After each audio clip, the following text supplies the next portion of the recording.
Que a graça e a paz de nosso Senhor e Salvador Jesus Cristo seja com todos. Estamos chegando aqui para mais uma live, aqui pastor Mauro Alves. Assembleia que a graça e a paz de nosso Senhor e Salvador. Paz do Senhor, pastor Fábio. Pai do Senhor, meu amigo, tudo bem com o senhor? Espero que sim, né? Tudo bem por aí? Graças a Deus, tudo bem. Mais uma semana aí o Senhor nos sustentando, né? Maravilha. Quero saudar todos também com a graça e a paz de nosso Senhor e Salvador Jesus Cristo. Aproveitar e já convidar os irmãos aí para irem compartilhando a live. Vamos hoje, em nome de Jesus, alcançar aí muitas e muitas pessoas aí, tá bom? Vamos lá, vamos trabalhar. Tem muita coisa para ser falado aí e eu tenho certeza que vai ser bênção para muitos aí. Maravilha, então eu quero pedir que você já faça uma oração, pastor Fábio, para depois a gente já iniciar a discorrer sobre esse assunto, que eu acredito que tem muitas revelações para nós aqui hoje. Que maravilha. Vamos orar. Senhor Deus e Pai, eu quero louvá-lo, agradecê-lo, Senhor, mais uma vez pela oportunidade. Obrigado pela vida, pelo ar que respiramos. Obrigado pela salvação eterna por meio de Jesus Cristo, teu Filho. Senhor, que nesta noite o Senhor possa nos abençoar, usar as nossas vidas, Senhor, para transmitir e compartilhar a tua palavra. Senhor, sabemos que vivemos tempos em que a tua volta se aproxima, em que o arrebatamento da igreja se aproxima. É tempo, Senhor, de nos aprofundarmos mais e buscarmos mais a compreensão da tua palavra. Por isso eu peço a tua bênção, seja conosco. Abençoe as pessoas que estarão ouvindo, assistindo agora, vendo ao vivo, e aqueles que posteriormente também terão oportunidade de ver. Pai, que esta aula seja uma bênção e que muitas pessoas sejam alcançadas para a honra e glória do nome de Jesus, teu Filho. Amém. Graças a Deus. Maravilha, pastor Fábio. Então, mais uma oportunidade nessa aula 6 agora, que nós vamos iniciar aqui hoje. E essa aula, pastor Fábio, nós propusemos no nosso coração de falar sobre as taças, que é o desfecho final da ira de Deus, né? Que seria as últimas pragas ou flagelos, que traz um ápice, né, da ira de Deus, porque os selos, nós já explicamos aqui que é a ira do leão, que é Jesus, o Filho, e as taças é a ira, a consumação da ira de Deus, né, do ancião de dias, que é o Pai. E nós vamos precisar entender algumas coisas aqui, pastor Fábio, como eu te disse hoje durante o dia. Para a gente entender as taças, nós vamos ter que fazer um paralelo com a criação. Perfeito. Porque o livro do Gênesis ele tem um contraste e tem um paralelo com o livro do Apocalipse. O livro do Gênesis é o livro que Deus começa com a criação e depois ele começa com vida, e o último capítulo do livro do Gênesis, e o último versículo, que é o capítulo 50, ele termina com morte. Entendi, pastor. Lá você vai ler o último versículo do capítulo 50 do Gênesis, está escrito assim: e José morreu e colocaram ele num caixão no Egito e o embalsamaram. Quer dizer, ele começa com vida e termina com morte.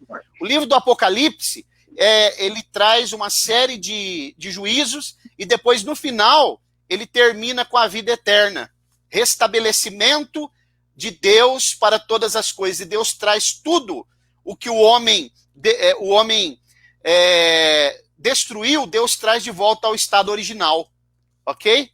Glória a Deus. Então, o que nós vamos fazer agora? Nós vamos ler o capítulo 15 do livro do Apocalipse, mas nós vamos trabalhar hoje dentro do livro do Gênesis, para a gente entender, porque eu quero usar uma metáfora aqui agora, e pastor, é muito irmão, importante. Sim. Eu estou tentando abrir o compartilhamento aqui para a igreja aqui da página em São Joaquim. Eu não estou conseguindo, eu estou apanhando aqui, rapaz. É só você entrar na página Assembleia de Deus. Eu estou sem a ajuda da Regiane agora, porque aqui é a página. Eu estou acostumado em perfil, eu estou apanhando um pouco aqui. Assembleia de Deus, Ministério Apologético, você vai ver já aí você compartilha onde você quiser, pega o link, né? Ele vai abrir o link aí, você pode compartilhar onde você quiser. Cola o link e compartilha em outra página. Ai, como é que eu apanho dessas coisas? Ainda eu tô ruim nisso, meu Deus. É que eu vou mandar Eu vou mandar aí para você, então, na página da igreja. Peraí. Eu vou ter que chamar a Rejane. Tem como mandar? Vou mandar agora, peraí. Porque senão os irmãos estão esperando aqui. Não, só um minuto. Vamos lá. Só para todo mundo pegar o que o senhor está falando aí, né? Eu já mandei, inclusive eu até já mandei lá para a irmã Isabel, para o seu pai. Acabei de mandar o link aí, ó, Assembleia de Deus, para a irmã Isabel. Mandei para o pastor João. Deixa eu ver aqui, peraí, só um minuto aí, um minutinho. Já deve ter entrado aí na...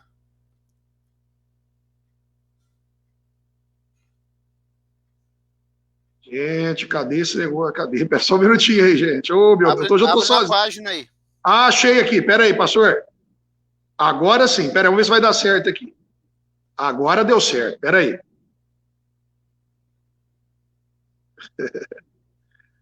Ei, meus irmãos, desculpa aí, hoje eu tô sem a companheira aqui.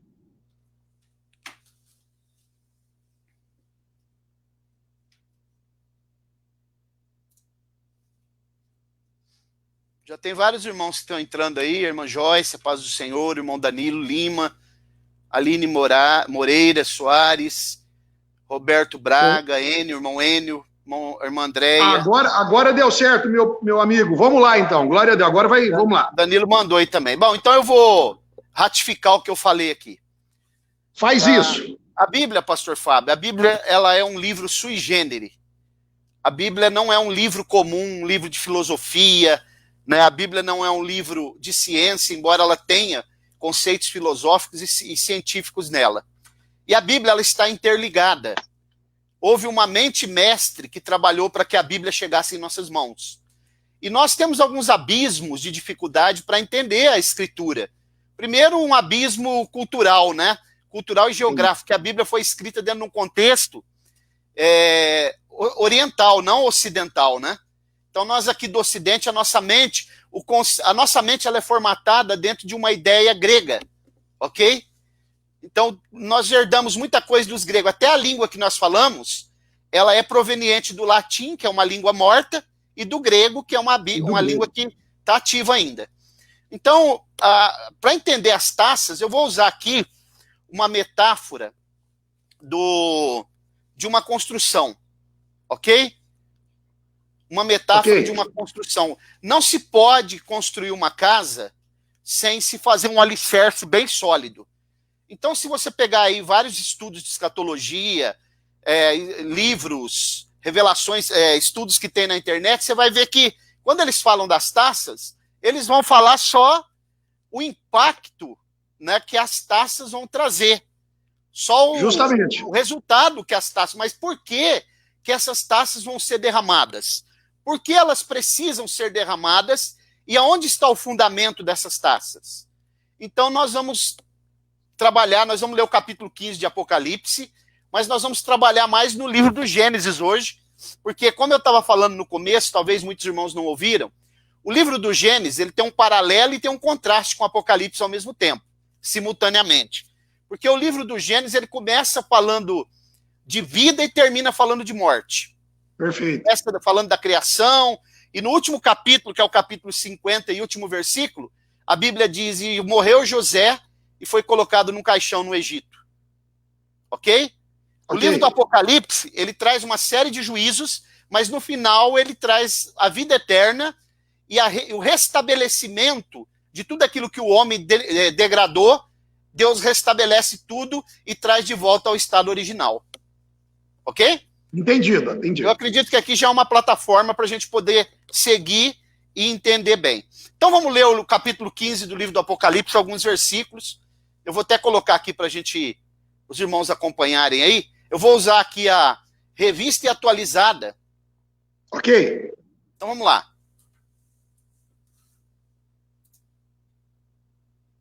Vamos de novo aqui. Vou compartilhar para os irmãos prestarem bastante atenção. Diz assim a palavra do Senhor. Vi no céu ainda outro sinal grande e admirável, 7 anjos que tinham 7 últimas pragas, porque nelas é consumada a ira de Deus. Observe essa palavra, consumada, né? É o ápice, é o epílogo é a consumação final. Assim como Jesus disse, tudo está consumado na cruz, o plano da salvação, aqui é a consumação da ira de Deus sobre o homem. Versículo 2. E vi como que um mar de vidro misturado com fogo, aqui eu já expliquei, mas eu vou explicar de novo. Aqui é o piso da sala do trono de Deus. Sim, você comentou sobre isso. A Bíblia chama de mar de cristal ou mar de vidro, porque é o único lugar que fogo e água trabalham junto em harmonia. A água não apaga o fogo. E isso é confirmado pelo capítulo 7 também do livro do profeta Daniel, né? Então, observem que as leis que nós conhecemos, as leis da natureza, lei da física, elas não estão, o céu, a dimensão celestial, não está restrita nem subjugada a essas leis, né? Então, vamos lá. E os que versículo 2, vi como que um mar de cristal, mar de vidro misturado com fogo, e os que tinham vencido a besta e a sua imagem, e o número do seu nome estavam em pé junto ao mar de vidro, quer dizer, diante do trono de Deus, e tinham harpas de Deus. Observe essa palavra harpas. Versículo 3, cantavam o cântico de Moisés, servo de Deus, e o cântico do Cordeiro, dizendo, grandes e admiráveis são as suas obras. Ó Senhor Deus Todo-Poderoso, justos e verdadeiros são os teus caminhos, ó Rei dos séculos. Quem não temerá, verso 4, ao Senhor, e não glorificará o teu nome? Pois só tu és santo. Por isso todas as nações virão e se prostrarão diante de ti, porque os teus juízos são manifestos. Depois disto olhei, verso 5, depois disto olhei e abriu-se o santuário do tabernáculo do testemunho no céu. Isso aqui é muito importante porque o santuário do tabernáculo não é o tabernáculo. Santuário do tabernáculo, é a diferença. Isso aqui é a Nova Jerusalém, abrindo dentro do céu. É a cidade santa, que é quadrangular. Por isso que o Santíssimo era quadrangular, porque é um tipo da cidade santa. Perfeito, glória a Deus. Abriu-se o santuário do tabernáculo no céu, do testemunho do céu. Verso 6. E saíram do santuário 7 anjos. Por que do santuário? Porque é da onde saem as diretrizes. Que tinham as 7 pragas, vestidos de linho puro, que é a justiça dos santos, né? Resplandecente, cingidos à altura do peito com cintos de ouro. Esse cinto de ouro, à altura do peito, ele está relacionado com aquela couraça da justiça, que Paulo fala em Efésios 6, que é o peitoral que o sacerdote usava, né? Verso 7. Um dos 4 seres viventes deu aos 7 anjos as 7 taças de ouro, cheias da ira de Deus, que vive pelo século dos séculos. E o santuário se encheu de fumaça pela glória de Deus e pelo seu poder. Ninguém podia entrar no santuário enquanto não se consumasse as 7 pragas dos 7 anjos. Observe isso aqui, pastor Fábio. Ninguém podia entrar no santuário. Por que não podia entrar? Porque o que acontecia no dia do Yom Kippur, lá no tabernáculo de Moisés, que era o dia da expiação, o sacerdote não podia entrar lá dentro enquanto ele ia entrar lá tateando. Ok? Ele tinha que olhar para o pé e olhar para o dedão, assim, para o polegar. Ele olhava para o pé e para o polegar. Enquanto ele estivesse vendo o polegar e o pé, ele não entrava lá dentro. Só quando estava totalmente tomado, que ele não se via mais, porque quem vai fazer as coisas para o reino de Deus tem que sumir, né? Ele que tem que aparecer. Então, ele entrava lá e ele ia tateando até ele achar o propiciatório. É mais ou menos aqui o que está acontecendo aqui para a gente ter uma ideia. Agora, observe isso daqui. Uma coisa muito interessante. As taças foi dada. As taças foram entregues para os anjos. Mas você observou que antes dessas taças serem lançadas, derramadas, você está observando que teve um culto aqui? Um culto? Um grande culto aqui, ó. A partir do versículo 2, eu vi como que um mar de vidro misturado com fogo, né? Os que tinham vencido a besta, esses foram mortos. e a sua imagem e o número do seu nome estavam em pé junto ao mar de vidro e tinham harpas de Deus. Eles vieram da grande tribulação, eles venceram a besta. Glória Aqui a Deus. a igreja já está no céu também, na Nova Perfeito. Jerusalém. Agora, olha o verso 3. Eles têm harpas, né? Quem tem harpas? Só aqueles que vieram, que venceram o número da besta. Cantavam o cântico de Moisés, servo de Deus, e o cântico do Cordeiro. Agora, que cânticos são esses? São aqueles cânticos que estão na Bíblia, registrados na palavra. Sim. O cântico de Moisés está registrado no capítulo 15 do livro do Êxodo. 15 dias. Perfeito. E o cântico do Cordeiro é o que está no Salmo 112. Esses cânticos vão ser cantados por ele. Aqui vai haver um grande culto antes que todos os anjos ali, antes que se manifeste o final, o ápice da ira de Deus sobre a humanidade. Porque as trombetas, elas eram na metade da tribulação. E os selos. A taça é no finalzinho da grande tribulação. Já quase na batalha do Armagedon. Ok? Ótimo. Glória a Deus. Bem. Ok, entendido. Entendido até aqui. Se os irmãos estão entendendo, vão comentando aí, vão dando um ok aí, vão fazendo perguntas. Mas eu quero partir aqui agora, pastor Fábio, para a gente entender o que tem a ver as taças. Porque quando a gente vai para o capítulo 16, né? Observa o versículo 1. Ouvi, vinda do santuário, uma grande voz. Agora a ordem vai vir do santuário, ó. Que dizia, da onde vem a diretriz? Aos 7 anjos. Ide, derramai sobre a terra 7 taças da ira de Deus. Mas por que essas taças têm que ser derramadas?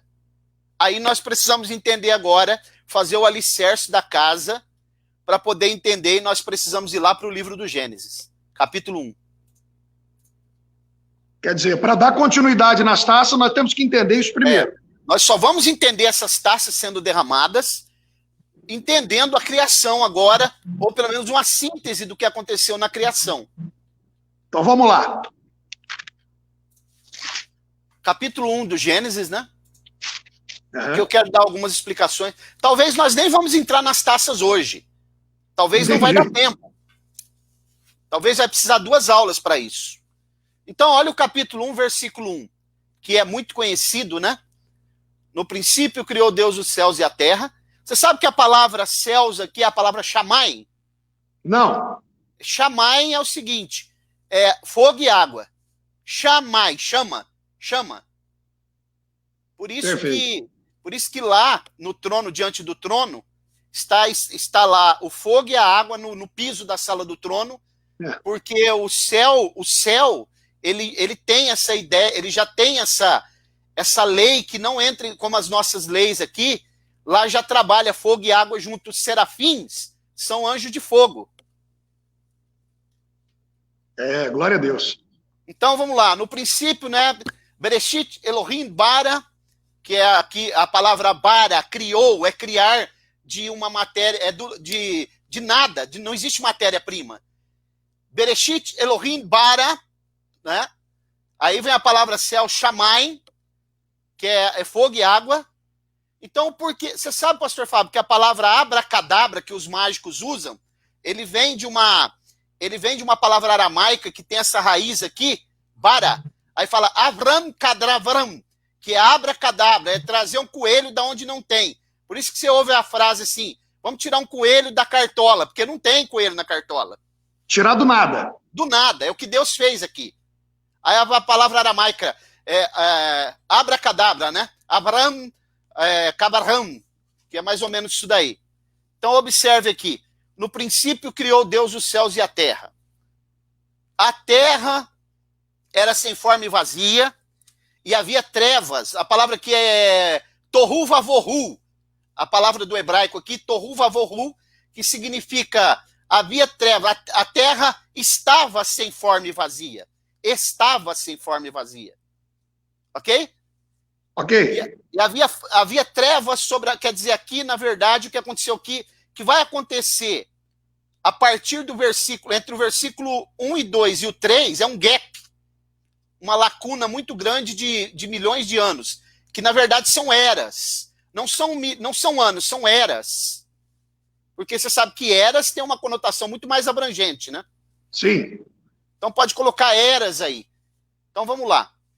A terra estava sem forma e vazia, e sobre a face do abismo, mas o Espírito de Deus pairava sobre a face das águas. Isso aqui é o que eu quero parar aqui para dar uma explicação, e é preciso que os irmãos tenham bastante paciência, né? Porque essa questão aqui, o Espírito pairando sobre a face das águas, o pastor Fábio, você sabia que a palavra aqui, ela traz a ideia de uma galinha chocando ovos? Eu sabia disso, já tinha ouvido. Pois é. O que significa isso, então? Por exemplo, porque são eras aqui, o versículo 1 e 2, para entrar no versículo 3, passaram-se eras e eras. Então, quando os arqueólogos acham um osso lá, um fóssil de dinossauro, eles vão fazer um teste com carbono 14, né? E eles vão falar lá 200 milhões de anos. Eles estão certos, mas quando eles acham o osso, a forma daquele osso, ela não tem mais do que 6 mil anos. Mas a matéria-prima tem milhões de anos. Ah, tá. Entendeu isso aí? Entendi, peguei, entendi. É isso que os cientistas não entendem, porque eles são incrédulos, eles não vão olhar para a Bíblia para poder entender isso. A matéria-prima do osso tem milhões e milhões de anos, porque passou por todas essas eras. Né? Essa terra aqui que está submersa, aqui, na verdade, ela virou um todo com o céu. A abóboda celeste encontrou aqui, ficou tudo submerso. E no fundo dos oceanos foram formando as jazidas de petróleo, que é combustível fóssil. Né? E então, quando ele acha um osso, e ele diz assim, milhões de anos, ele está certo, mas é a matéria-prima. O osso, o formato do osso, não tem mais que 6 mil anos. Aí sim, concordo. Okay. Muito bom. Muito bem. Agora, observe. Verso 3. Agora aqui a Bíblia está dando um salto cronológico de eras e eras. Verso 3. Pastor Mauro, o que tem a ver isso com taça? Segura aí que vocês vão entender. E disse luz, e disse Deus, haja luz, e houve luz. Só para a gente entender isso aqui melhor, vamos voltar um pouquinho no versículo 2. Eu até pensei hoje, pastor Fábio, de fazer uns slides, mas acabou não dando tempo para mostrar para a pessoa memorizar melhor, né? Observe, quando acontece essa questão que a Terra ela está toda submersa, a abóboda celeste, porque é assim, ó, como que funcionava isso daqui? Lá no norte, no céu dos céus, está o Monte Sião. Ok? Ok. Lá está o Monte Sião. Sobre o Monte Sião está o trono de Deus. A Nova Jerusalém, ali, que é a cidade de Deus, que a Bíblia fala no Salmo 45, que tem palácios ali, palácios de marfim. E embaixo do trono de Deus, saindo do trono de Deus, existe 4 braços de água, que é o mesmo que corria no Éden. Okay. O Éden era um protótipo daquilo ali. Então ali, na medida que essa água ela vai caindo, o que aconteceu? Ela foi enchendo o universo. Ok?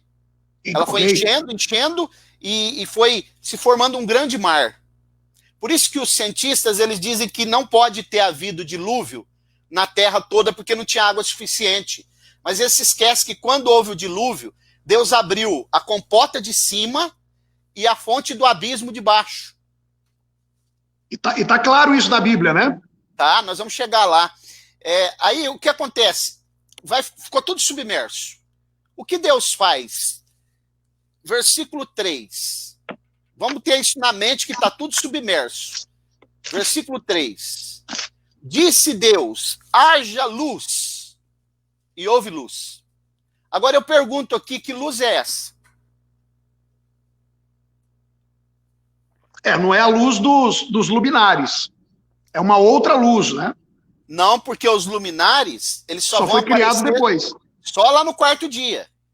Perfeito. Lá no versículo 14. Aqui é uma luz. Os luminares, eles são portadores da luz. Não sei se deu para entender. A luz do versículo 3 é uma luz e os luminares são portadores de luz. É diferente, entendi. Diferente. Então, a Bíblia agora, nós vamos descobrir que luz é essa. A Bíblia vai nos mostrar que luz é essa. Vamos lá. Vamos deixar aberto em Gênesis e vamos para o capítulo 1 do Evangelho que escreveu João.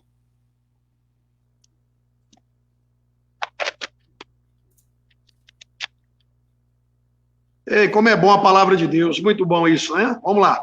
Maravilha. Um abraço a todos os irmãos que estão participando. Ó, já estamos com quase 40 pessoas online aí. Quem quiser enviar pergunta depois, né, pastor? Maravilha, pode ir enviando perguntas. Ó, capítulo 1, versículo 1. No princípio era o verbo. O verbo estava com Deus e o verbo era Deus. Primeira coisa que precisa entender, pastor Fábio, preciso que você se concentre bem aqui agora. No princípio era o verbo estava com Deus e o verbo era Deus, que é a palavra verbo, que é a palavra logos do grego, né? Esse princípio aqui, do versículo 1, preste bem atenção nisso, não é o princípio de Gênesis 1:1. É antes. É antes. Esse princípio está ligado com Provérbios 8. Antes que Jeová formasse os cosmos, eu estava com ele. Eu era o seu aluno. Isso aqui entra numa doutrina que chama pericorese. Talvez no futuro nós vamos tratar dela aqui. Ok? Tá bom. Muito bem. Agora, olha o versículo 2. Ele estava no princípio com Deus. Todas as coisas foram feitas por intermédio dele, sem ele nada do que se fez foi feito. O versículo 2 é uma equação de Gênesis 1 e 1. Agora, esse princípio do versículo 2 é o Gênesis 1 e 1. Perfeito, entendido. Entendiu? O do versículo 1 aqui não, é antes. Entendi. Agora, o versículo 2 se liga com Gênesis 1 e 1. Perfeito. Versículo 3. Todas as coisas foram feitas por intermédio dele, e sem ele, desculpa, nada do que foi feito se fez. Agora, olha o versículo 4. Nele estava a vida, Gênesis, início, começo, e a vida era a luz dos homens. A luz resplandece nas trevas, e as trevas não prevalecem contra ela. Agora, observem. Olha o que a Bíblia vai dizer no versículo 15.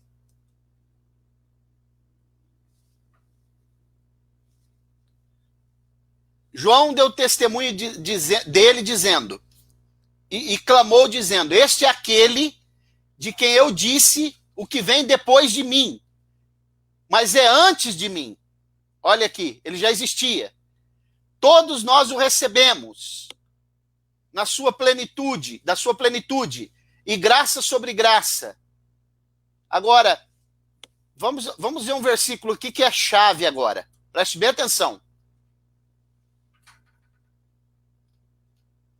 Aqui, ainda no capítulo 1 aqui, o versículo chave.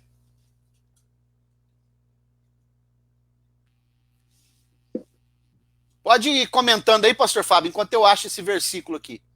Pastor Mauro, é sensacional. Eu estou aqui, hoje nós estamos todos, né? Eu e muitos irmãos aqui como alunos, absorvendo todas essas informações aí, essa questão aqui da palavra princípio, no versículo 1, que faz relação, né, com a eternidade da eternidade, lá no começo de todas as coisas, e essa questão no versículo 2 da palavra princípio já se referir, então, ao princípio no Gênesis. Muito bom. E essa luz aqui é a luz de Cristo, né, pastor Mauro?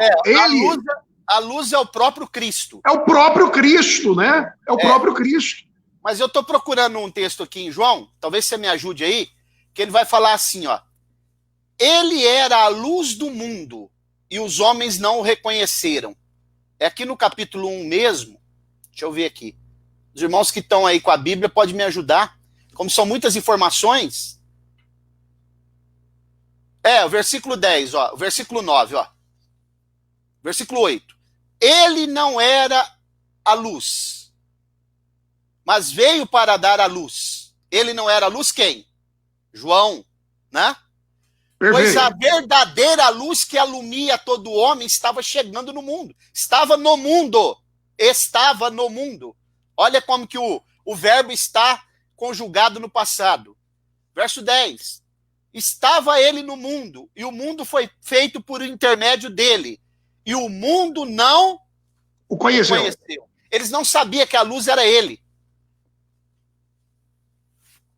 Aquela luz lá é ele. É ele, é Jesus, né? É por isso que Apocalipse 21 diz que lá no céu, na Nova Jerusalém, não precisa de luz, porque o Cordeiro é a sua lâmpada. Meu Deus, coisa tremenda, né? É, Apocalipse 21 lá, né, que fala sobre isso. Quando dá a descrição da Nova Jerusalém. Vamos voltar lá pro Gênesis. Capítulo Gênesis 1. Exatamente. Então, Cristo é a luz. Cristo é a luz. Agora, presta atenção no que eu vou falar aqui. O que eu falei que ia usar como metáfora no começo? Uma construção. Uma construção. Então, vou fazer uma ilustração aqui. Você já viu aquelas construções que são grandes e que, enquanto eles estão fazendo a construção, eles costumam fazer uma espécie de um almoxarifado no fundo, um quarto no fundo, para guardar a logística ali, o que eles precisam, e eles colocam um bico de luz ali. Ok? Ok, entendido. Quando termina a construção, eles tiram aquele bico de luz e aí toda a luz ela é espalhada na construção toda. Muito entendido. Bem. Isso aqui é muito importante para poder entender. Capítulo 1 do Gênesis, versículo 3. Disse Deus, haja luz, e houve luz. Observe que ele está falando a palavra haja. É o verbo em ação. No princípio era o verbo estava com Deus. Então é a luz aqui, é o próprio Jesus. Verso 4. Viu Deus que a luz era boa e fez separação entre luz e trevas. Chamou a luz dia e as trevas noite. E a tarde e amanhã o dia primeiro. Agora olha aqui, pastor Fábio, verso 6. Disse Deus, haja um firmamento no meio das águas e haja separação entre águas e águas. Verso 7. Fez, pois, Deus o firmamento e separou as águas que estavam debaixo e as que estavam por cima do firmamento. E assim foi. E chamou Deus ao firmamento céu. E foi à tarde e amanhã o dia segundo. Esse versículo 8, ele prova que o céu do versículo 1 não pode ser esse céu que nós vemos aqui. Entendi. É o firmamento. Eu posso ler aqui na Bíblia hebraica? Pode. Só para os irmãos entenderem, né?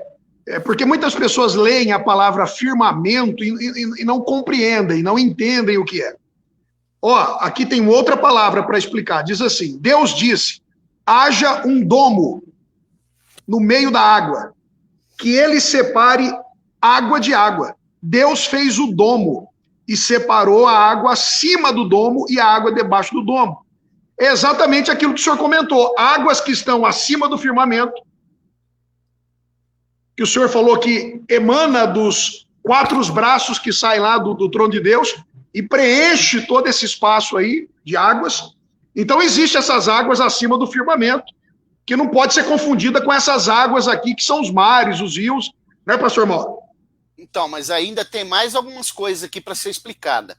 Então, vamos lá. O firmamento que ele está dizendo é toda essa expansão que a gente vê, que a gente chama de céu, esse azul, sim, onde estão todo o universo, todos os planetas. Sim. Agora, observe, né? A Terra era sem forma e vazia, estava tudo submersa. O que ele faz?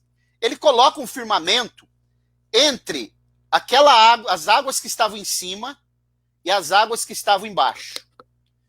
E aí toda essa expansão que existe, em toda essa expansão que a gente chama de céu, que é o firmamento, o domo, onde estão as estrelas e tudo, ele coloca um pontinho pequenininho, chamado terra. Ok? Ok. E a terra, agora eu vou explicar aqui. Aonde está a terra, o firmamento? Não está entre águas? Sim. Em cima e embaixo. Muito bem. Por isso que eu falei que lá no versículo 2, dá a ideia de o Espírito pairando sobre as águas, da ideia de como uma galinha vai chocando o ovo. Isso é comprovado pelo Salmo 119.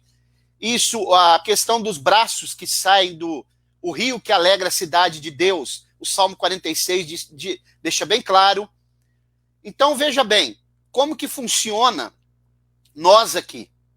Nós estamos num pontinho chamado Terra, nessa grande expansão. Tudo está cercado de água. Tudo, ok? Quando uma criança está no ventre da mãe, ela está onde? Ela está envolta em água, no ventre dela, no útero dela. Ela está no útero cheio de água, que é o fluido amniótico. Sim. Ela se alimenta ali através do cordão umbilical, que é uma simbiose com a mãe. Quando a criança nasce, a placenta é expelida, porque a placenta protege o corpo da criança, porque a criança é um corpo estranho, senão a mãe expele a criança. Quando ela nasce, aquela placenta é jogada fora. Quando nós morremos, pastor Fábio, nós que somos crentes, nós voltamos para casa. Na verdade, por isso que Paulo fala, para mim o morrer é viver. Porque ao invés de nós morrermos, nós saímos, o nosso corpo é como se fosse uma placenta. Ele é expelido para a terra. E o nosso homem interior volta para casa. Lá para cima da expansão das águas. Aleluia. Glória a Deus. Ok? Amém. É por isso que Paulo fala, para mim o morrer é viver, né? Nós voltamos para casa. E nós estamos nesse pontinho aqui, que nós achamos que tem muito espaço, mas na verdade nós somos um pontinho no meio do domo, do firmamento. E a criança, ela está dentro do útero da mãe, ela acha que tem espaço. Mas quando ela nasce, que ela vai ver o espaço verdadeiro. Perfeito. Muito bem, Jó diz assim, ó, nu saí do ventre da minha mãe, e nu para lá tornarei a terra. Perfeito. Então, vamos caminhando aqui, que você vai ver que a Bíblia está interligada, né? Glória a Deus. Voltando para o versículo 5. Gênesis capítulo 1, versículo 5. E Deus chamou a luz trevas, dia, e as trevas chamou noite. Foi a tarde e a manhã do primeiro dia. Verso 6. Disse Deus, haja um firmamento, que é exatamente esse firmamento que nós acabamos de explicar, a expansão, né? Pastor E Mauro, sim. E esse domo, esse firmamento, ele é sólido, como nós temos ouvido muito hoje, ultimamente? Ele é tão sólido que os homens não entendem como que aconteceu o dilúvio. Como que encheu tudo aqui. Quando houve o dilúvio, Deus abriu a comporta do domo. Então vinha água de cima e brotava da fonte do abismo, de baixo. Ele é muito sólido, esse domo. Porque lá em Jó fala que é como bronze fundido. É, muito sólido. O firmamento. Ele compara bronze fundido, quer dizer, muito sólido. Ele é tão sólido que as estrelas estão fixadas nele como se você pegar ímãs de geladeira e colar na geladeira, como uma cortina. Muito bom, okay? Sensacional, muito bom. Verso 7. Deus fez o firmamento, separou as águas que estavam debaixo do firmamento, das que estavam por cima do firmamento, e assim foi. Chamou Deus ao firmamento céu. Então não pode ser aquele céu lá, aquele céu do capítulo 1, do versículo 1, é o mundo espiritual que ele está fazendo.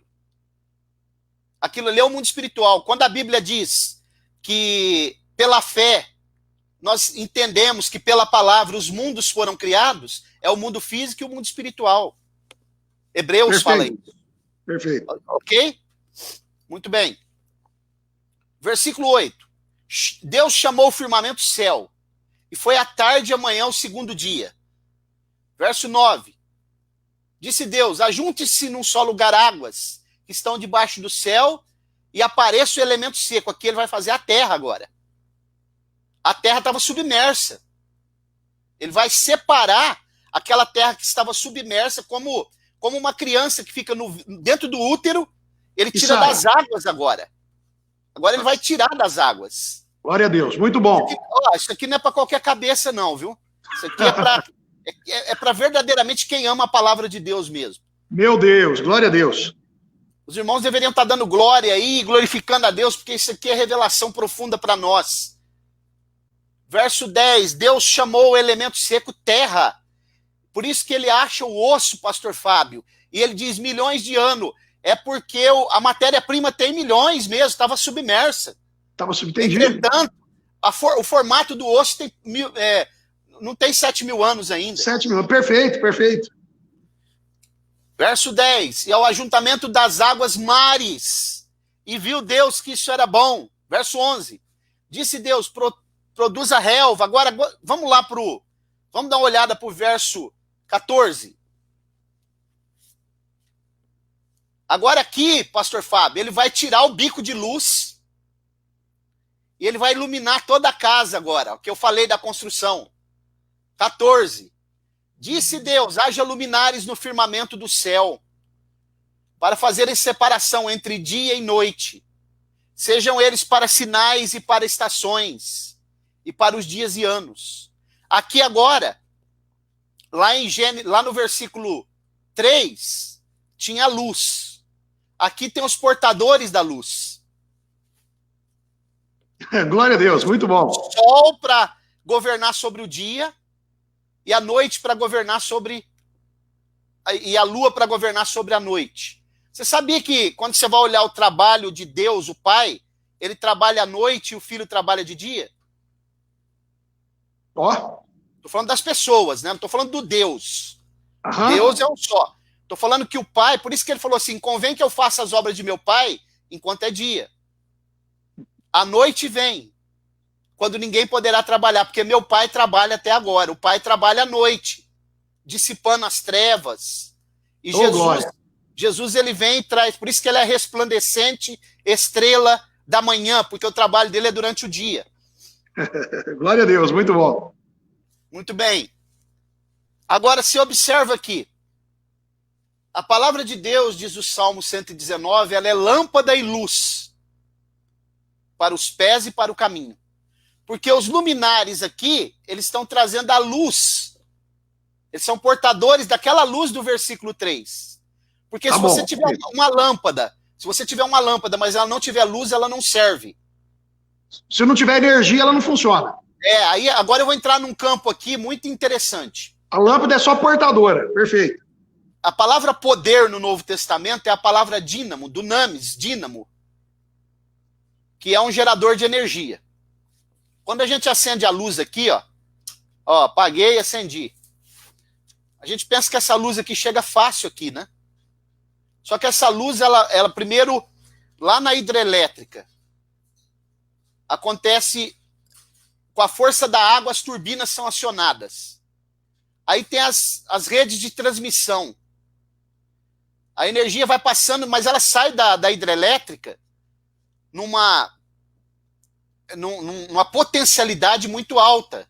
Se ela chegar naquela potencialidade aqui, pastor Fábio, na nossa casa, ela explode a nossa casa. Ela vem pelas correntes de transmissão.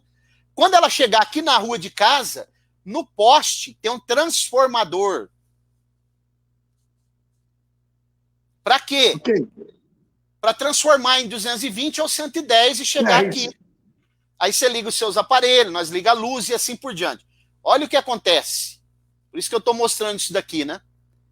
A luz, ela é muito forte, mas ela vem, né? Ela sai lá do céu, ela vem numa quantidade esplêndida, nós não podemos nem dimensionar a energia que sai de Deus. Aí ela passa pelo Espírito Santo, ela vem, né? A força motriz da igreja é o Espírito Santo. E quando ela vem de Jesus, quando ela chega no Espírito Santo, que ela chega na nossa pequena mente, ela já está transformada numa dimensão que nós conseguimos entender a glória de Deus, as coisas de Deus, o plano da salvação dentro da nossa pequenez, porque o transformador é o Espírito Santo. Meu Deus, sensacional, né? Glória a Deus, pastor. Muito bom essa analogia, essa explicação, sensacional. Glória a Deus. É tanta glória, né, pastor? Que para chegar em nós tem que chegar numa condição que a gente, dentro da nossa limitação, a gente consiga assimilar e compreender, né? Agora, imagina o que está preparado para nós lá na eternidade, pastor. Meu Deus. Nós não sabemos nada, por isso que o nosso corpo físico, a carne e o sangue não vai herdar o reino de Deus, porque nós não temos condição de ver nada. Você vê que quando Deus passou entre a penha, Moisés só viu de lado, o rosto dele brilhou tanto que ele teve que colocar um véu, porque senão as pessoas não conseguiam olhar para ele. Meu Deus, isso é tremendo, é tremendo. Glória a Deus. Então aqui, perceba, os luminares, todos os luminares aqui, agora o céu, e uma coisa muito interessante, pastor Fábio, aqui que eu quero fazer uma aplicação, no versículo 14, é que diz assim, e disse Deus, haja luminares no firmamento do céu, para fazerem separação entre o dia e a noite, e sejam eles para sinais e para estações. Né? Muito bem. E aí ele diz assim, ó, verso 15, sirvam de luminares no firmamento para iluminar a terra, e assim foi. 16, Deus fez 2 grandes luminares, o luminar maior para governar o dia, o luminar menor para governar a noite, fez também as estrelas. E Deus os pôs no firmamento do céu para iluminar a terra, para governar o dia e a noite, para fazer separação entre a luz e as trevas. E viu Deus que isso era bom. Fazer separação entre a luz e as trevas é bom para Deus. Pode falar. Não, o comentário que eu quero pontuar aqui, eu gostaria de ouvir o senhor, é que o sol e a lua estão dentro do domo. O versículo 17 diz que Deus colocou no domo, isto é, ele está lá no domo. É porque às vezes a gente ouve, né, pastor Mauro, a NASA falando essas histórias de milhões, bilhões de quilômetros, e se a gente observar, ele não está tão distante assim, ele está dentro do domo, né? Pode ser que o Sol não tenha 400 milhões de quilômetros e nem a Lua 400 mil quilômetros. Se bem que eu tenho um pouco de dúvida que o homem foi na Lua, mas agora eu vou fazer aqui, ó, observe. Está dentro do domo, e uma coisa muito interessante é que o homem, a NASA engana as pessoas de uma tal maneira que eu penso igual. Eles têm cenários lá para fazer aqueles filmes de Hollywood que eles fazem o que eles quiserem. Eu penso então, igual. Observe uma coisa que eu vou falar aqui para os irmãos refletirem. Imagine que eles estão tentando agora, dizendo que daqui 10, 15 anos eles vão mandar uma nave tripulada para Marte, que eles querem conhecer a superfície de Marte, né? E eles querem conhecer Platão, eles querem conhecer não sei aonde. Agora, você sabia que o ser humano, ele só conhece 5% dos oceanos? Ora, como que você quer conhecer coisas que estão anos-luz de distância e você está no teu terreiro aqui, no teu quintal, os oceanos, e eles têm 95% para explorar ainda e eles não conseguem? E não querem explorar porque é muito complexo para eles e eles não conseguem criar tecnologia para isso. É uma incongruência tremenda. O homem foi na Lua em 1969. Esse celular que eu estou na mão aqui tem mais tecnologia do que a Apollo 11. Por que o homem não vai hoje na Lua? Não, isso é uma piada, né? A gente já sabe, né? Pois bem, voltando aqui para o texto. Vamos lá para o texto. Voltando para o versículo 18, eu quero fazer uma aplicação para nós aqui. Que Deus, ele fez para governar o dia e a noite, né, e para fazer separação entre luz e trevas. E viu Deus que isso era bom. Eu quero dizer uma coisa aqui, pastor Fábio, muito séria. Se os cristãos ainda não entenderam que nós precisamos separar a luz das trevas, nós somos luz. Nós não nos misturamos com as trevas. Se tem alguém ainda que frequenta a igreja, que está frequentando a igreja, mas não entendeu isso ainda, e também se tem alguma igreja que não ensina isso ainda, que nós estamos separados das trevas, eu trago uma palavra de alerta aqui nessa noite, para que Deus possa abrir o teu entendimento, para que você possa entender. Deus separou a luz das trevas, por isso que nós somos luz do mundo e sal da terra.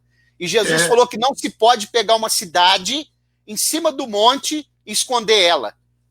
Porque quando a luz chega, as trevas são dissipadas. Se você frequenta uma igreja, mas você ainda não viu o reino de Deus, e ainda não entendeu que nós somos separados das trevas, foi Deus que fez isso. Entenda isso, para que você possa um dia ter o privilégio de ver toda essa glória que nós estamos falando aqui.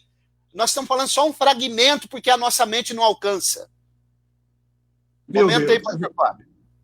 Não, é oportuna, pastor Mauro, essa É oportuno esse parênteses que o senhor está fazendo, essa aplicação, né? Porque, vamos ser sinceros, nos dias em que nós estamos vivendo, meu companheiro, as pessoas não querem entender ou não se preocupam em entender a importância de nós, como luz, estar separado daquilo que é trevas, né? É importantíssima essa reflexão e muito oportuna. Maravilha. Então, pastor Fábio, aqui, ó, mais uma coisa que eu quero mostrar para a gente caminhar lá para as taças, se der tempo. Pelo jeito, nós estamos com 50 minutos de aula já, pastor. Sim, os irmãos já podem ir comentando aí, fazendo perguntas. Aqui tem um segredo também, que é chamado de hexahemeron, né? Isso aqui é a Septuaginta. A Septuaginta traduziu essa palavra do grego, 6 dias de criação, hexa.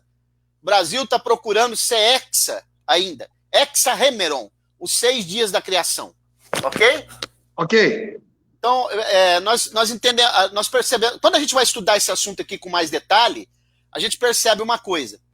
Deus, no primeiro dia, no 5º dia de criação, ele terminou o que ele começou no primeiro. No 6º dia, no 4º dia, melhor dizendo, ele termina o que ele começou no primeiro. Tá bom. No 5º dia, ele termina o que ele começou no 2º. E no 6º dia, ele termina o que ele começou no 3º dia. E no 7º dia, ele descansa. Que é o Shabat, é o nosso sábado, né? Perfeito. Muito bem. Agora, observe uma coisa interessante, pastor Fábio. Você vai perceber do versículo 1 do Gênesis, capítulo 1, versículo 1, até o capítulo 2, a palavra vai dizer assim: disse Deus, chamou Deus, fez Deus, chamou Deus, disse Deus, disse Deus. Está assim na sua Bíblia aí ou não? Sim, ok, dessa forma. Muito bem. Então vamos para o capítulo 2 agora, o versículo 4. Porque o que está no capítulo 1 é uma síntese da criação. Versículo 4.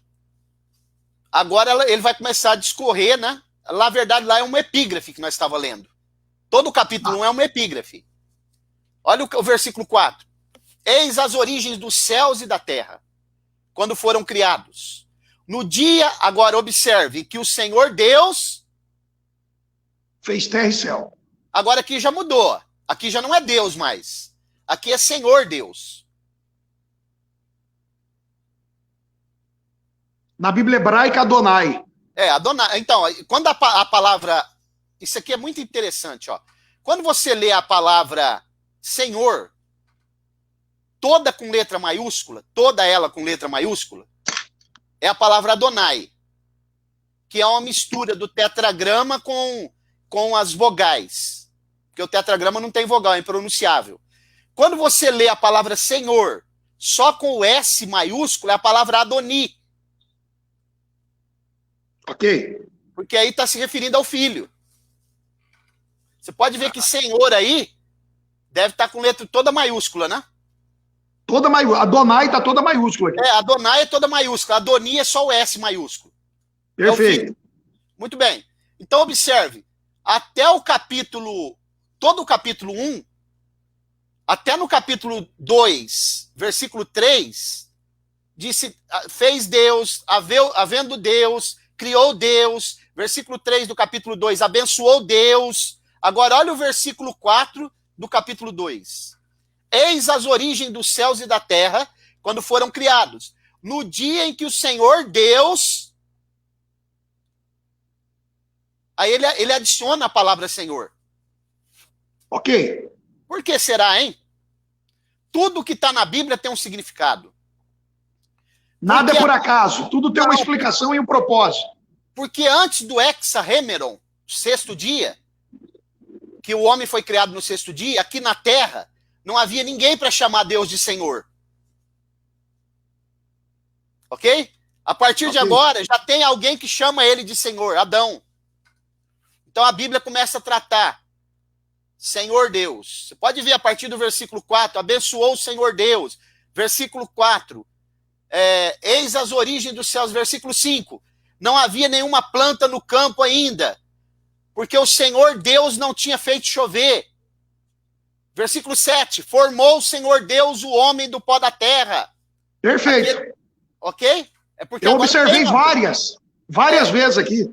É porque agora Adão já chama ele de Senhor. Versículo 7, versículo 8, versículo 15, versículo 16, versículo 18, e assim vai se estendendo. Exatamente. Maravilha. Tudo bem, agora eu pergunto. O que tem a ver isso com as taças? É isso que eu quero ouvir do senhor. Voltemos para Apocalipse. Capítulo 15.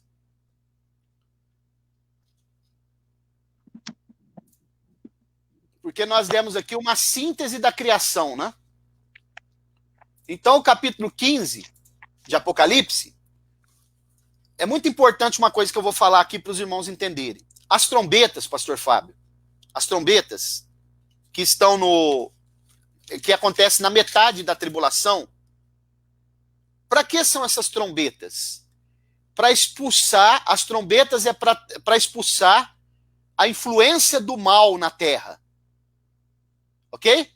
Ok. E as taças, nas taças, Deus vai destruir todo o mal e toda a degradação que o homem colocou na terra, e aí ele vai reconstruir com o estado original.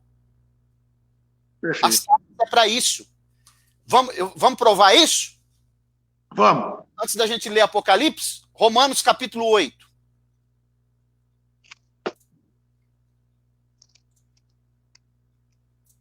Como eu falei que a terra estava dentro da água, como uma criança dentro do vento. Muito bem. Olha o versículo, Romanos capítulo 8, versículo 22. Vou ler a partir do 20. Portanto, a criação ficou sujeita à vaidade, não por sua vontade, mas por causa daquele que a sujeitou, pecado. Na esperança de que também a própria criação há de ser liberta do cativeiro da corrupção, para a liberdade da glória dos filhos de Deus. Porque sabemos que toda a criação, conjuntamente geme, está com dores de parto até agora. E não só ela, mas também nós, os que temos as primícias do Espírito, também gememos em nós mesmos, aguardando a adoção, a saber, do nosso corpo.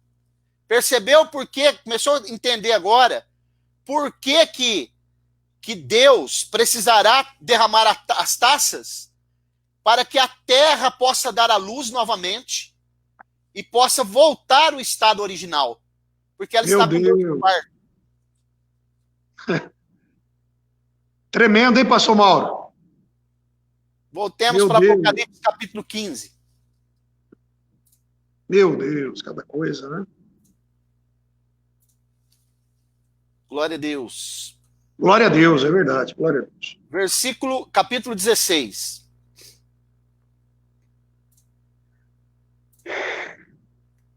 Depois que teve o culto no capítulo 15, que eles cantaram o cântico de Moisés, cantaram o cântico do Cordeiro, que é o Salmo 112, e quando a gente lê o capítulo 15 de Êxodo, pastor Fábio, o cântico de Moisés, é o cântico da redenção.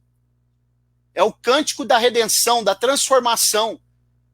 E se observe que tudo que não prestava lá no exército de Faraó ficou submerso pelo mar. Eles passaram em terra seca. Perfeito. Então vamos lá, capítulo 16 do Apocalipse, versículo 1. Ouvi vinda do santuário uma grande voz que dizia aos 7 anjos: ide derramai sobre a terra, as 7 taças da ira de Deus. Sobre a terra. Porque a terra precisa ser purificada para a instalação do milênio. Ela está com dores de parto. Ela precisa dar à luz. Versículo 2. Então foi o primeiro e derramou sua taça sobre a... Olha como que a Bíblia vai enfatizando a terra. E apareceu uma chaga ruim, mortal e maligna nos homens, que tinham o sinal da besta e adoravam a sua imagem. Então a primeira coisa que vai surgir aqui é uma espécie de tumores, de chagas malignas naqueles que tiveram o sinal da besta. É uma doença terrível. Porque a ira de Deus, pastor Fábio, quase ninguém fala. É uma doutrina bíblica que ninguém quase fala. Ninguém quer tocar nesse assunto, né, pastor? Não, são mensagens proibidas. Tem um livro que eu indico, do Jonathan Edwards, que chama Pecadores nas Mãos de um Deus Irado. Deus está irado com essa humanidade, com a terra. A terra está em dores de parto, está corrompida, o sangue derramado, as corrupções, as mazelas que o homem fez, a agressão ao meio ambiente que o homem fez. Tudo isso precisará ser tratado por Deus. Meu Deus. Verso 2, 3. O segundo anjo derramou sua taça no mar, e ele se tornou em sangue, como de um morto, e morreu todo ser vivente que estava no mar. Observe que nas trombetas é só um terço. E agora é a totalidade. Aqui é o ápice da ira de Deus. É o ápice, a totalidade. Exatamente, aqui é a consumação da ira. Por que o mar vai precisar morrer tudo? Porque ele vai ser purificado também. Entendi, vai ter que ter mão, entendi. Verso 4. O terceiro anjo derramou sua taça nos rios e nas fontes das águas, e se tornaram em sangue. Deus está destruindo toda a criação corrompida, para ele voltar com a criação do original. Por isso que eu fiz questão de fazer o fundamento da casa. Compreendido. Aqui agora, as águas, vai acontecer algo agora, no terceira taça, parecido com o que aconteceu no Egito.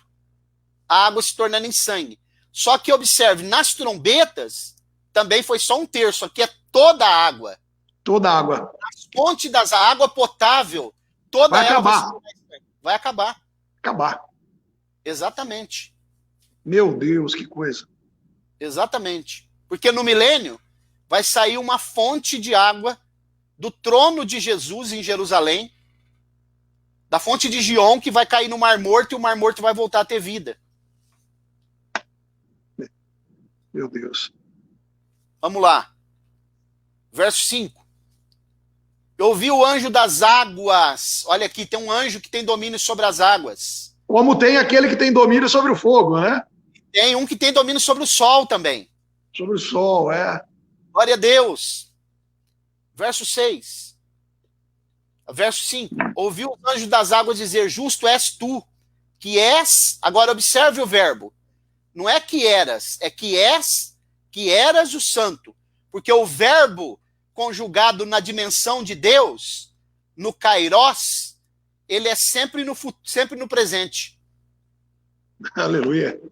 É por isso que o escritor aos Hebreus diz: Jesus Cristo é o mesmo, ontem, hoje e eternamente. Não tem, o passado, o presente e o futuro é a mesma coisa. Verso 6. Porque derramaram sangue de santos e de profetas, e tu lhes tens dado sangue a beber, eles o merecem. Verso 7. E ouvi uma voz do altar que dizia: na verdade, ó Senhor Deus, Todo-Poderoso, verdadeiro e justo são os teus juízos. Tá prestando atenção, pastor Fábio, na palavra juízo? Sim. Verso 8. O quarto anjo derramou sua taça sobre o sol, e foi-lhe permitido que abrasasse os homens com fogo. Isso aqui é um superaquecimento global que vai acontecer nos dias. A temperatura vai subir muito. Na trombeta a gente percebe que o sol escurece. E agora, o que acontece é a intensificação do calor. Intensificação do calor. Provavelmente também uma destruição da camada de ozônio. Vai queimar os homens aqui. Perfeito. Trazendo vários transtornos. Verso 9. Os homens foram abrasados com grande calor e blasfemaram o nome de Deus que tem poder sobre estas pragas. E não se arrependeram para dar glória. Aqui vai ficar provado que a índole do ser humano é ruim mesmo. Porque eles não vão se arrepender. Mas deixa eu lhe fazer uma pergunta. Hoje eu estava lendo sobre isso e veio uma pergunta. Porque a gente vai ver aqui no versículo 9, né, essa observação de que, apesar de tudo que estava acontecendo, eles não se arrependeram. E depois, o senhor vai ler futuramente, mas da mesma forma no versículo 11 vai dizer também que eles não se arrependeram. A pergunta é, eles poderiam se arrepender? E se arrependessem, o Senhor os acolheria, aqueles que se arrependessem? E aí? Mas aqui é um estágio que eles estão já de apostasia que não tem como arrepender mais. Não, ok, é porque eu estava lendo, né, e fiquei, meu Deus, eles não se arrependeram. Quer dizer, tinha a possibilidade de arrepender, mas não quiseram, por causa da natureza humana deles, tão degradada. Sim, mas é porque aqui já está num estágio que eles não têm mais como arrepender, porque eles já receberam o sinal da besta. É isso que eu estava pensando hoje, justamente, já tinha recebido a marca da besta, perfeito. Exatamente. Verso 11. E por causa das suas dores e por causa das suas chagas, blasfemaram o Deus do céu e não se arrependeram. Agora, observe aqui. Aqui é fantástico agora, pastor Fábio. Os irmãos já podem ir colocando perguntas aí. Ó. Olha o verso 12. O sexto anjo derramou a sua taça sobre o grande rio Eufrates, e a sua água secou. Daqueles quatro rios que lardeavam o Éden, só tem dois hoje. O Tigre, que fica no Iraque, e o Eufrates, que fica no território da Turquia. O Kizom e Pison, um ficava na Armênia e o outro na Etiópia. Não existe mais hoje. Terra de Cuxa é a Etiópia. Esses rios não existem. Agora, você observou que esse anjo, essa região do rio Eufrates ali, que é a região da Turquia, vai passar por uma grande seca e o rio Eufrates vai secar? Sim. Agora, por que ele vai secar? Tem um propósito. Para que se preparasse o caminho dos reis que vêm do Oriente. São as tropas militares. Sim, mas da onde vêm esses reis? Da Rússia, dessa região ali, do Oriente. Ali. Não. Eles vêm da China, do Japão e das Coreias. Porque, eu não sei se você já parou para pensar, eu vou dar um texto aqui. Você sabia que essas nações elas vão se converter na grande tribulação e elas estarão a favor de Israel na batalha do Armagedon? Não, sabia não. Pois é, muita gente pensa que essas nações do Oriente, elas estão indo para se aderir ao anticristo.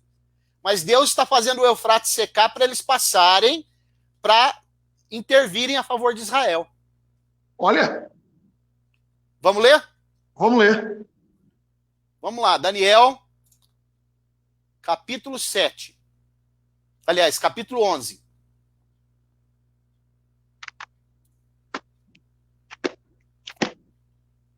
Porque você sabe que uma coisa é o Oriente, outra é o Oriente Médio, né? Sim, tem a diferença, ok. Aqueles astrônomos, os magos que foram levar presentes para Jesus, eles saíram do Oriente, da China, do Japão, e eles demoraram 2 anos para chegar lá onde Jesus estava, no Oriente Médio. Ok? Tanto é que quando eles chegam lá, Jesus já estava na casa e não na manjedoura. Já estava com aproximadamente 2 anos de idade, justamente. É por isso que Herodes manda matar crianças de 2 anos para baixo. Para baixo, justamente. Ok? Capítulo 11 de Daniel. Olha o que a Bíblia vai dizer a partir do versículo 40. Ora, no fim do tempo, o rei do sul aqui é o anticristo. Porque o sul representa, o sul aqui, ele representa a Síria, né? Aliás, o sul representa o Egito. Está embaixo de Israel. A Síria está na parte de cima. Ok. Então vamos lá. Então, o rei do sul, versículo 40. No fim do tempo, o rei do sul lutará com ele. Com ele quem? Contra o rei do norte, né? E o rei do norte virá com um turbilhão contra ele, com carros e cavaleiros e com muitos navios. E entrará nos países e os inundará e passará para adiante. Entrará na terra gloriosa. Olha o Armagedon aí. E dezenas de milhares cairão, mas da sua mão escaparão estes, Edom, Moabe e as primícias dos filhos de Amon. Ele estenderá sua mão contra os países e a terra do Egito. Não escapará. Apoderar-se-á dos tesouros de ouro, de prata e de todas as coisas preciosas do Egito. Os líbios e os etíopes o seguirão.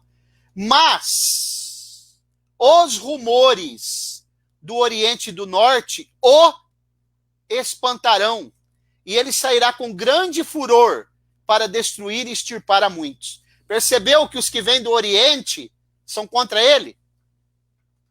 Percebi, pastor Mauro. Que coisa, hein, rapaz? Essa eu não tinha ouvido não, rapaz. Falar a verdade aqui, né, com sinceridade. Então tudo indica que são dos Oriente ali mesmo, a raça, China, a raça amarela mesmo, chinês, coreano, japonês. Eles se converterão e vão aderir às nações aliadas de Israel na guerra, porque eles são contra o anticristo. Rapaz, mas olha, você fala da China hoje é interessante, né? Pois é. Pastor João Donizete está fazendo uma pergunta aqui. A expressão descansou no sétimo dia não significa repousou, cessou e Cristo? Porque Deus não cansa? Isso aí é uma figura de linguagem chamada antropomorfismo, né? Dar sentimento humano a Deus. A palavra sétimo dia, a palavra Shabat, ela se traduz por descanso, repouso, que é um tipo do milênio, né, também. Mas todos nós temos o nosso Shabat. Nós não temos o sétimo dia, o sábado. Mas ninguém de nós está autorizado a ficar pelo menos um dia da semana sem dedicar para o Senhor. O sábado não acabou. Nós não guardamos o sétimo dia. Mas a Bíblia diz que nós podemos guardar o sábado, que se chama hoje, qualquer dia. Perfeito. Ok? Então, pastor, vamos voltar lá para o... Ficou claro aqui então, né? Ficou, entendi. Voltemos para o capítulo 16 de Apocalipse, caminhando para o fim já. Os irmãos que quiserem colocar... Fazer perguntas, aproveite. Aproveite agora. Então está aqui, ó, capítulo 16, versículo 13. Então nós vemos aqui, né, secou o Eufrates para os reis que vêm do Oriente, que são contra o anticristo, eles vão passar para a batalha. Verso 13. Da boca do dragão, da boca da besta e da boca do falso profeta. Então, aqui, pastor Fábio, fica muito claro que não pode ser duas bestas. São três. Saíram três espíritos, não é dois. Três. Semelhantes a rãs. Pois esses são espíritos de demônios, que operam sinais, os quais vão ao encontro dos reis de todo o mundo, para os congregar para a batalha do grande dia do Deus Todo-Poderoso. 15. Eis que vem como ladrão. Bem-aventurado aquele que vigia e guarda as suas vestes para que não ande nu e não se veja a sua nudez. Vir como ladrão é elemento surpresa, né? 16. E eles congregaram no lugar que em hebraico se chama Armagedon. Perceba que já foi preparado o caminho, os reis já passaram. Verso 17. O sétimo anjo derramou a sua taça no ar, e saiu uma grande voz do santuário. Observe que tudo sai do santuário, porque é a diretriz da parte do trono de Deus, dizendo, está feito. E houve relâmpagos e vozes e trovões, mesmo modo que Deus, o modus operandi que Deus se manifestava no Antigo Testamento. Vozes, trovões e relâmpagos, né? E um grande terremoto, qual nunca houve, desde que há homens sobre a terra. O terremoto foi tão forte, e a grande cidade se fendeu em 3 partes, e as cidades das nações caíram, e Deus se lembrou da grande Babilônia para lhe dar o cálice do vinho do furor da sua ira. Aqui, nesse terremoto, que provavelmente o templo que vai ser reconstruído na grande tribulação é destruído. Por isso que precisa se reconstruir um templo no milênio, o 4º templo. Deixa aí para você fazer as considerações finais, pastor Fábio, e comentar aí sobre o que nós tratamos aqui. Pastor Mauro, glória a Deus pela aula, né? Que aula sensacional. Como havíamos previsto, né? Eu conversei com o senhor anteriormente que eu estava pronto para aprender e para assimilar muita coisa hoje. E eu confesso que aprendi muita coisa importante foi comentada. E glória a Deus por isso. Muitas informações. E eu acredito que os irmãos que estão conosco aqui também aprenderam, porque enquanto o senhor falava, eu também acompanhava aqui os comentários deles. E e eles aqui não só comentando, glorificando a Deus, e também fazendo aqui as suas perguntas, né?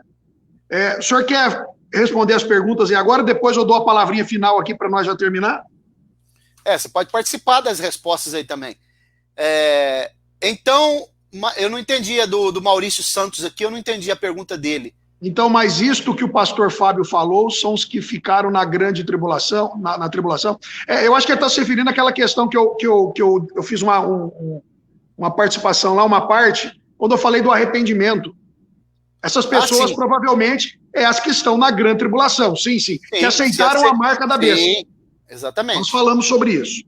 A Joyce também tem uma pergunta interessante aqui, ó. Qual vai ser o marco final, o acontecimento divisor da grande tribulação para o milênio? É exatamente a batalha do Armagedon e depois o chamado juízo das nações, que é um período de 75 dias, que vai ser utilizado para se julgar o anticristo, julgar o falso profeta, julgar as nações gentílicas e o remanescente de Israel para se instalar o milênio. Ok? Pastor Mauro, a irmã Roberta da Silva Alves, ela também fez aqui uma pontuação interessante. Tá aí, ó. Não é por acaso que os reis sairão do Oriente para visitar Jesus, por isso que vão se converter na grande tribulação. Por isso que eu amo essa mulher demais e eu dou a minha vida por ela, como Cristo deu a vida. Agora que eu vi aqui, a irmã Roberta, rapaz, agora que eu vi. Por isso que eu amo demais ela e essa mulher, que eu ensino, ela guarda no coração. E é uma grande, como fala um insight que ela teve, né? Exatamente. E outro sim, pastor Fábio, o senhor sabe que aqueles reis que foram levar, que nós não sabemos quantos são, uns magos, você sabe que eles são descendentes de Abraão, né? Não sabia, não. Eles são descendentes de Abraão com Quetura, que é uma das mulheres de Abraão. E a Bíblia diz que Abraão ensinou eles a dar presentes. Por isso que eles levaram presentes para Jesus. E o que se mais dá no Natal? Presentes. Porque lá era o nascimento de Jesus. A tradição de se dar presente vem daí. Ok? Perfeito. Mas, Roberta, parabéns, você jogou a pá de cal. Muito bom. Mais alguma coisa, os irmãos aí, pode fazer as considerações, pastor Fábio. Se tiver alguma pergunta, a gente vai... Pastor Mauro, eu quero agradecer mais uma vez pela honra e pelo privilégio de estar junto com o senhor nesses dias, né? Normalmente a nossa aula, ela acontece nas sextas-feiras e, excepcionalmente, essa semana a gente fez na quinta aí. E eu quero agradecer mais uma vez. Para mim foi um privilégio, o senhor sabe, né? O senhor tem sido uma pessoa aí que eu tenho aprendido a admirar muito e tenho aprendido muito com o senhor, né? Glória a Deus por isso. Estou aqui como um discípulo também aprendendo, cada vez mais, para a glória de Deus. E eu quero agradecer todos aí que participaram da live. Tivemos uma boa audiência, sempre de 30 a 40 irmãos aí, né, participando da live, muitos fazendo os comentários aí, compartilhando a live. Eu quero agradecer a todos, tá bom? Vou retornar a palavra ao senhor para que o senhor faça as considerações finais, responda essa pergunta aí, ok? E também faça a oração. Mas eu estou agradecido e vamos aqui nos preparar então para a próxima aula, que vai ser a aula de número 7, e provavelmente nós vamos já entrar aqui na questão específica da Batalha do Armagedon, né? Então vamos lá, já preparando os alunos aí para a próxima aula, permitindo o Senhor, né, nós vamos falar aí, ou daremos início falando aí da Batalha do Armagedon. Então tem coisa boa para vir aí, muita coisa boa ainda para ser falada. Amém, eu que agradeço, pastor Fábio, da sua cordialidade, né? A Aline, lá da cidade de Acri, né, ela está perguntando o seguinte: o quinto anjo, ela está falando da quinta taça, verso 10, derramou a sua taça sobre o trono da besta, nós não falamos, né? E o seu reino se fez tenebroso, e os homens mordiam de dor as suas línguas. Aqui é o seguinte: quando cair o efeito dessa taça sobre o trono da besta, e se fez em trevas, tenebroso, significa que ele perde a governabilidade. Ninguém pode governar em trevas. Vai ser um colapso no sistema de governo dele, ele não consegue governar, perde as rédeas, e aí vai ser quando ele se junta os exércitos, que ele vai falar: eu tenho um inimigo, esse inimigo é Israel. No caos que ele vai estar acontecendo, né? o governo dele, o trono, que fala do governo caindo, né? Sem governabilidade é quando ele vai para a batalha do Armagedon ali. Deus abençoe, irmão Maurício aqui está perguntando. Pastor Mauro, deixa eu mandar um abraço para o pastor Maurício, ele é de Belo Horizonte, né? É um grande amigo, né? Deus abençoe o pastor Maurício, né? Eu estou vendo a fotinha aqui, está bem pequena, mas é ele mesmo, né? É ele mesmo. Grande abraço, meu amigo, assessor lá do senador, né? Grande abraço, né? Que Deus abençoe. Ele está perguntando, hein, pastor Mauro? Quando Jesus vir buscar a sua igreja, os que estão na luz de Cristo não vai ver nada disso. Graças a Deus que a igreja foi arrebatada e nós não passaremos por isso, né? 1 Tessalonicenses 1:10, Apocalipse 3:10, aí são referências de que a igreja não passará pela grande tribulação. Maurício, um abraço, companheiro. Deus abençoe, que honra. E mais um texto, Isaías, capítulo 57, verso 1. Deus abençoe. Maravilha. Posso orar então, pastor Fábio? Pode orar, meu amigo. Oremos. Soberano Deus, eterno Pai, no nome de Jesus, quero te louvar e te agradecer por essa oportunidade ímpar que o Senhor preparou na noite desse dia, para nós falarmos assuntos da tua palavra. Agradeço o Senhor pela vida do pastor Fábio, da família dele, da igreja, Senhor, os irmãos aqui também, a minha família, que o Senhor continue nos sustentando e nos guardando, que o teu nome seja glorificado e que nós possamos muito em breve estar com o Senhor para sempre, para que o Senhor possa nos revelar grandes coisas que nós ainda não sabemos.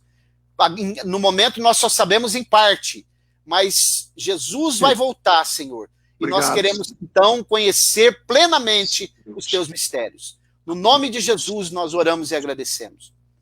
Amém. Graças a Deus. Deus abençoe, meu amigo. Vou ficando por aqui.